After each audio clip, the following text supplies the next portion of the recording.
एक दार्शनिक अपने शिष्य के साथ कहीं से गुजर रहा था। चलते चलते एक खेत के पास पहुँचे। खेत अच्छी जगह स्थित था, लेकिन उसकी हालत देखकर लगता था मानो उसका मालिक उस पर जरा भी ध्यान नहीं देता। खैर, दोनों को प्यास लगी थी, सो वे खेत के बीचों बीच बने एक टूटे फूटे घर के सामने पहुँचे और दरवाज़ा खटखटाया। अंदर से एक आदमी निकला। उसके साथ उसकी पत्नी और 3 बच्चे भी थे। सभी फटे पुराने कपड़े पहने हुए थे। दार्शनिक बोला, श्रीमान, क्या हमें पानी मिल सकता है? बड़ी प्यास लगी है। ज़रूर, आदमी उन्हें पानी का जग थमाते हुए बोला। मैं देख रहा हूँ कि आपका खेत इतना बड़ा है, पर इसमें कोई फसल नहीं बोई गई और ना ही यहाँ फलों के वृक्ष दिखाई दे रहे हैं। तो आखिर आप लोगों का गुजारा कैसे चलता है? दार्शनिक ने प्रश्न किया।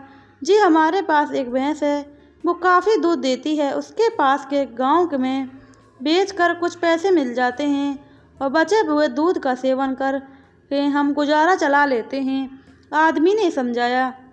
दार्शनिक और शिष्य आगे बढ़ने को हुए। तभी आदमी बोला, काफ़ी शाम हो गई है, तो आप लोग चाहें तो आज रात यहीं रुक जाएं। दोनों रुकने को तैयार हुए। आधी रात के करीब जब सभी गहरी नींद में सो गए थे, तभी दार्शनिक ने शिष्य को उठाया और बोला, चलो, हमें अभी यहाँ से चलना है और चलने से पहले हमें उस आदमी की भैंस को चट्टान से गिराकर मार डालेंगे। शिष्य को अपने गुरु की बात पर यकीन नहीं हो रहा था, पर वो उनकी बात काट भी नहीं सकता था। दोनों भैंस को मारकर रातों रात गायब हो गए। यह घटना शिष्य के जेहन में बैठ गई और करीब 10 साल बाद जब वो एक सफल उद्यमी बन गया, तो उसने सोचा, क्यों ना अपनी गलती का पछतावा करके एक बार फिर उसी आदमी से मिला और उसकी आर्थिक मदद की जाए। अपनी चमचमाती कार से वह उस खेत के पास पहुंचा। शिष्य को अपनी आंखों पर यकीन नहीं हो रहा था। वह उजड़ा हुआ खेत अब फलों के बगीचे में बदल चुका था। टूटे फूटे घर की जगह एक शानदार बंगला खड़ा था और जहां अकेली भैंस बंधी रहती थी, वहां अच्छी नस्ल की कई गाय और भैंसें अपना चारा चर रही थीं। शिष्य ने सोचा कि शायद भैंस के मरने के बाद वो परिवार सब बेच खा कर कहीं चला गया होगा। वापस लौटने के लिए वो अपनी कार स्टार्ट करने लगा। तभी उसे वो 10 साल पहले वाला आदमी दिखा। शायद आप मुझे पहचान नहीं पाए, सालों पहले मैं आपसे मिला था। शिष्य उस आदमी की तरफ बढ़ते हुए बोला, नहीं नहीं, ऐसा नहीं है, मुझे अच्छी तरह याद है, आप और आपके गुरु यहाँ आए थे। कैसे भूल सकता हूँ उस दिन को? उस दिन ने तो मेरा जीवन ही बदल कर रख दिया।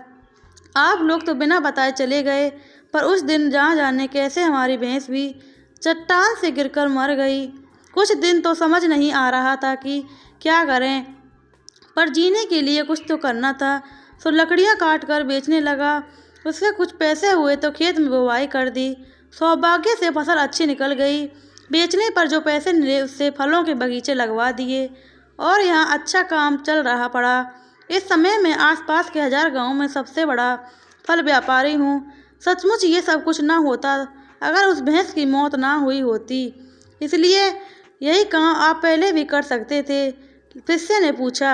आदमी बोला, बिल्कुल कर सकता था, पर तब जब जिंदगी बिना उतनी मेहनत के आराम से चल रही थी, कभी लगा ही नहीं कि मेरे अंदर इतना कुछ करने की क्षमता है, सो कोशिश ही नहीं की। पर जब भैंस मर गई तब हाथ पाँव मारने पड़े और मुझे जैसा गरीब बेहाल इंसान भी इस मुकाम तक पहुंच पाया।